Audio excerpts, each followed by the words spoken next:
Wonder Man, siri latest dalam MCU yang bagi aku best, aku bagi 4 bintang daripada 5 bintang. Tapi ada banyak benda yang aku rasa macam nak cakap pasal cerita Wonder Man ni. Sebab ini bukan the best Marvel ataupun MCU punya projek. Rasa macam Marvel tak serius pun dengan projek Wonder Man ni. Sebab play safe lagi. Villain ada tapi macam tak ada. Rasa memang tak ada lah villain tu. Lepas tu tak fokus pun pada elemen superhero. Adalah fokus sikit gila. Tapi memang boleh kata macam tak fokus pun lah pada elemen superhero tu. So dia fokus pada apa? Fokus pada Simon Williams ni berusaha perjalanan dia tu nak menjadi seorang pelakon. Nak land the role watak utama untuk cerita Wonder Man. Kita nampak lebih pada tu. Pergi audition, pergi callback dan sebagainya. Tapi dalam masa yang sama dia ada struggle yang tak nak dia punya superpower ataupun ability dia tu orang lain nampak.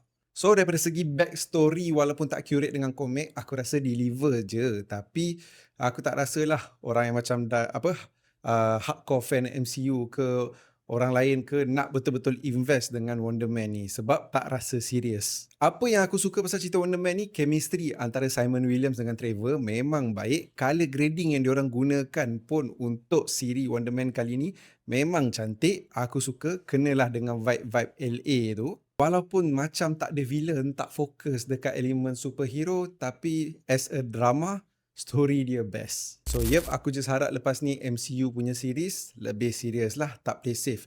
Which is aku harap benda tu ada pada Daredevil nanti.